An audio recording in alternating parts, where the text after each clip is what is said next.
Selamat datang kembali di pembahasan mendalam kita. Kali ini kita akan menyelami bagian kedua dari buku Yuval Noah Harari, 21 Lessons for the 21st Century. Fokusnya, Ya, tantangan politik di abad kita ini.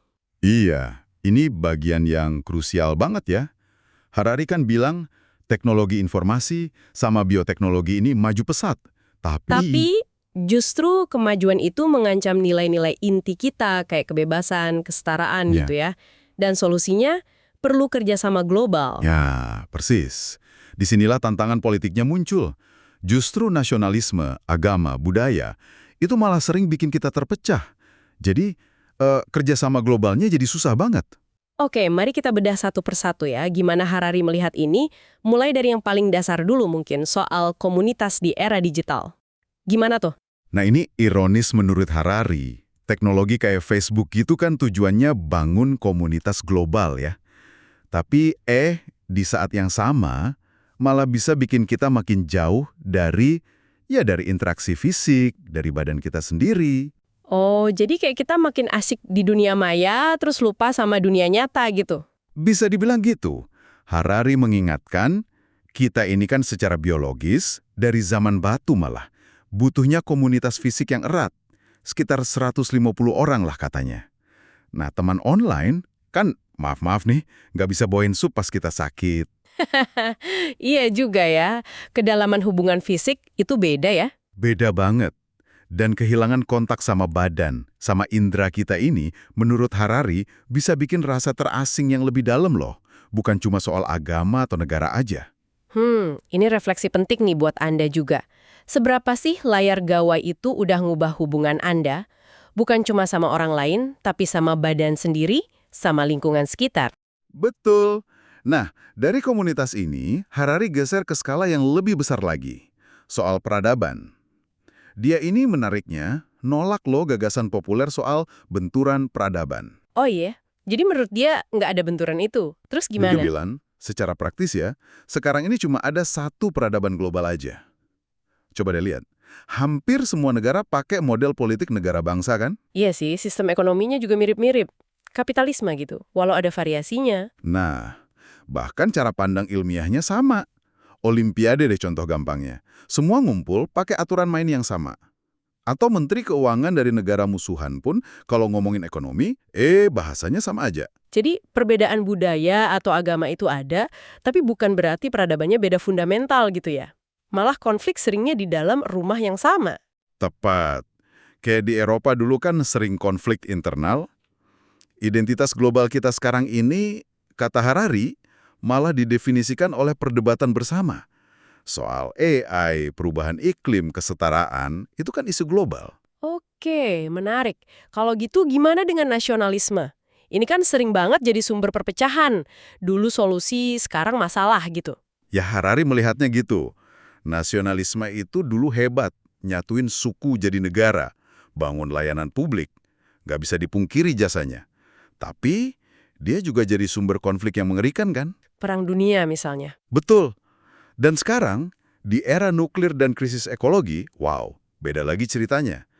Masalah kayak perubahan iklim atau ancaman nuklir, itu nggak kenal batas negara. Nggak bisa diatasi sendiri-sendiri. Jadi kalau sekarang ada gerakan nasionalisme yang kuat kayak Brexit atau isolasionisme gitu, itu bahaya dong. Mata dari kebutuhan kerjasama internasional yang vital buat kita semua bisa selamat. Pesannya sih, loyal ke negara oke, tapi harus ditambah tanggung jawab ke komunitas global dan planet ini juga. Loyalitas ganda, gitu Iya. ya. Nah terus peran agama gimana dalam pusaran ini? Masih relevan kasih solusi? Ini agak kompleks. Harari berpendapat gini, untuk masalah teknis abad 21, kayak ngatur AI, rekayasa genetika, atau kebijakan ekonomi, agama tradisional itu seringkali kurang ngasih jawaban praktis langsung. Jadi lebih sering kita nemu solusi modern dulu, baru dicari-cari pembenarannya di kitab suci gitu. Seringnya begitu katanya. Tapi, peran agama buat ngebentuk identitas kolektif itu masih kuat banget. Identitas ini kan penting buat kerjasama massal, walau mungkin basisnya cerita fiksi. Justru di situ masalahnya ya. Nah, iya.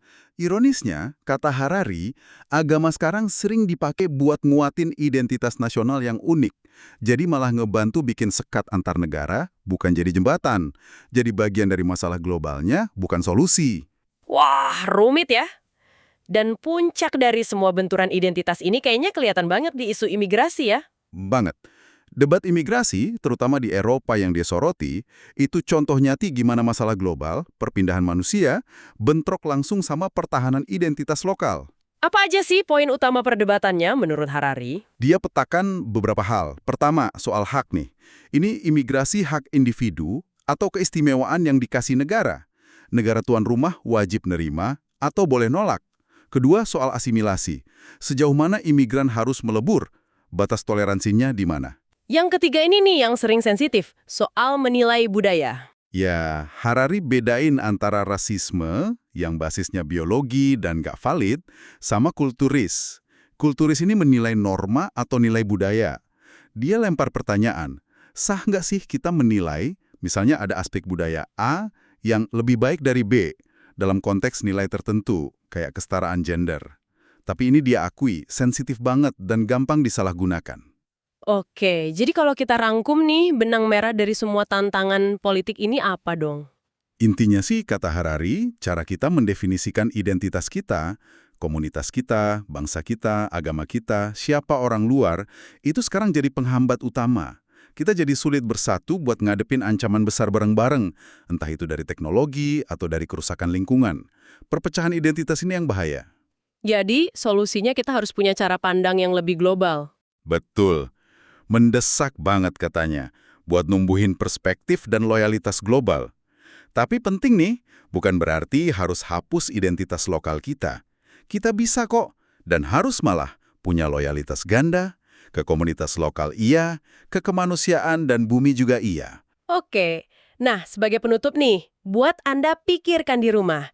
Di tengah tarikan antara identitas lokal Anda, entah bangsa, agama, suku, sama kesadaran soal masalah global yang makin kerasa ini, langkah kecil apa yang kira-kira bisa Anda mulai lakukan buat menjembatani keduanya?